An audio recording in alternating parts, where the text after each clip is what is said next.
A ver, ¿alguna vez nos hemos parado a pensar cómo es posible que una encuesta sepa si un producto nos va a gustar o si un político va a ser popular? Pues hoy vamos a ver justo eso.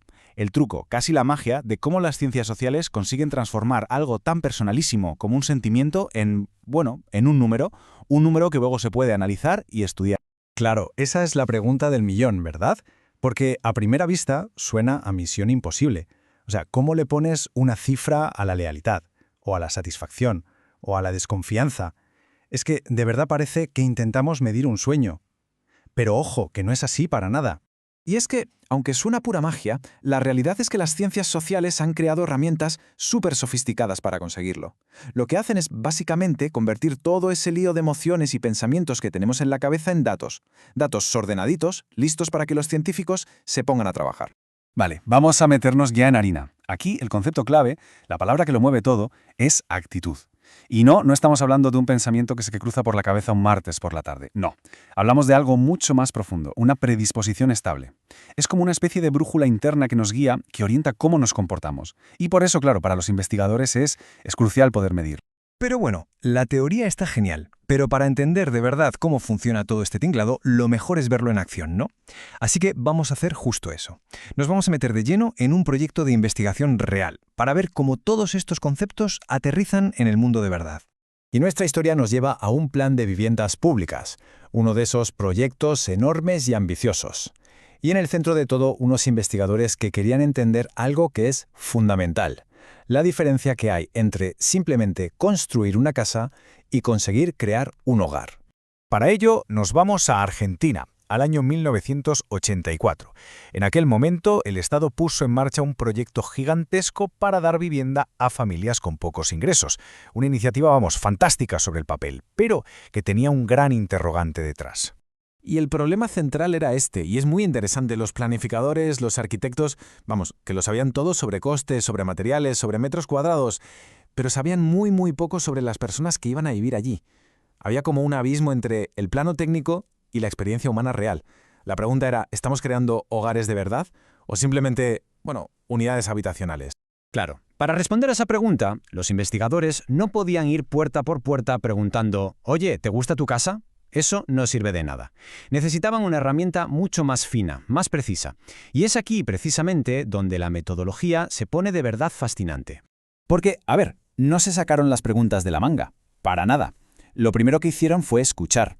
Organizaron lo que se llaman grupos de discusión para empaparse del lenguaje de la gente, de sus ideas, de lo que de verdad les preocupaba. Y solo después, con todo ese material, convirtieron esas ideas en frases, en afirmaciones muy concretas. Luego las probaron, las pulieron y por supuesto las validaron estadísticamente para estar seguros de que la herramienta era sólida y fiable. Y aquí viene la parte más ingeniosa de todas. Al diseñar estas frases, jugaron con dos cosas clave. Por un lado, la orientación, o sea, si la frase era positiva o negativa. Y por otro, la intensidad, si era una opinión muy fuerte, muy tajante o algo más suavecito. Jugar con esta variedad es lo que les permitió luego captar todos los pequeños matices de la actitud de cada persona. Entonces, el proceso era sencillo. A cada persona se le daba una lista con un montón de estas frases y tenían que decir si estaban muy de acuerdo, poco de acuerdo, en desacuerdo, lo típico. Al final, todas esas respuestas se meten en una coctelera matemática y ¡listo! El resultado es un único número, una puntuación final que resume la actitud general de esa persona hacia su nueva casa. Pero claro, un solo número, aunque es súper útil, a veces se puede quedar un poco corto, ¿no? Nos dice el cuánto, pero no el cómo. Por eso los investigadores siempre tienen un as en la manga, otra forma de mirar exactamente los mismos datos. Esto que acabamos de ver, esa puntuación final, es lo que en ciencias sociales se llama un índice. Es básicamente una manera de condensar un montón de información compleja en una sola cifra. El índice te responde a la pregunta de ¿cuánto? ¿Cuánto de positiva es tu actitud? ¿Un 7 sobre 10? ¿Un 4? Pensemos en otro ejemplo para que quede clarísimo. Imagina que medimos el equipamiento de una casa. Un índice nos podría dar una puntuación de, 78 sobre 100. Vale, es un dato útil, te da una idea general, pero nos perdemos todo el detalle. ¿Qué significa ese 78? Que tiene lavadora pero no microondas. O al revés. Y es aquí donde entra en juego la tipología. En vez de reducirlo todo a un número, lo que hace la tipología es crear grupos, perfiles, categorías. Ya no responde a la pregunta ¿cuánto?, sino a la pregunta ¿de qué tipo? Fijaos en esta tabla que lo explica perfectamente. Esto es una tipología. No te da un número, te clasifica. Te dice si un hogar es de tipo satisfactorio o insatisfactorio dependiendo de la combinación de cosas que tiene. Y lo interesante es que esa misma casa que tenía un índice de 78, aquí podría caer en la categoría de satisfactorio, lo que nos da una imagen mucho más completa, con más matices. Y todo esto que hemos visto nos lleva a la idea central, la más importante de todas. Una de esas ideas que, una vez que la entiendes, te cambia por completo la manera de mirar cualquier estadística o cualquier dato que te pongan por delante. Y el gran sociólogo Pierre Bourdieu lo clavó con esta frase. Lo que viene a decir es que la forma en que medimos la realidad nunca es neutral. Siempre depende de las preguntas que nos hacemos al principio, de la teoría que tenemos en la cabeza y, por supuesto, de las herramientas que construimos para investigar.